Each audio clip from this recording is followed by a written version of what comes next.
Hi అండి. అందరూ ఎలా ఉన్నారు? ముందుగా అందరికీ తొలి ఏకాదశి శుభాకాంక్షలండి. ఈ తొలి ఏకాదశి స్పెషాలిటీ ఏంటో చూసేద్దాము. ఇది మెయిన్‌గా విష్ణుమూర్తి గురించండి.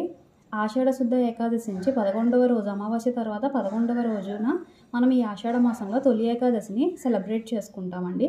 అండ్ ఈ తొలి ఏకాదశిని మనం శయన ఏకాదశి అని కూడా అంటాము. ఇది దక్షిణాయనం పుణ్యకాలం ప్రారంభం మొదలవుతుంది ఆషాఢ మాసంలో తొలి ఏకాదశి నుంచి. తొలి ఏకాదశి రోజున క్షీరసాగరంలో శేషతలంపుపై శ్రీవారి యోగ నిద్రకు సమాత్ముడై ఉంటాడని శ్రీ విష్ణు పురాణం పేర్కొంటుంది. అంతేకాకుండా తొలి ఏకాదశి నుంచి హిందువుల పండుగలన్నీ ప్రారంభమవుతాయి. తొలి ఏకాదశి నుంచి 4 నెలల పాటు శ్రీ మహావిష్ణువు యోగ నిద్రలోకి వెళ్తాడని, ఈ 4 నెలల కాలాన్ని చతుర్మాసం అని అంటారు. ఇలా కంటిన్యూస్గా వచ్చే 4 చతుర్మాసాల్లో వచ్చే ఫస్ట్ ఏకాదశి కాబట్టి దీన్ని మనం తొలి ఏకాదశి అని పిలుస్తాం మన ఆంధ్ర అండ్ తెలంగాణలో.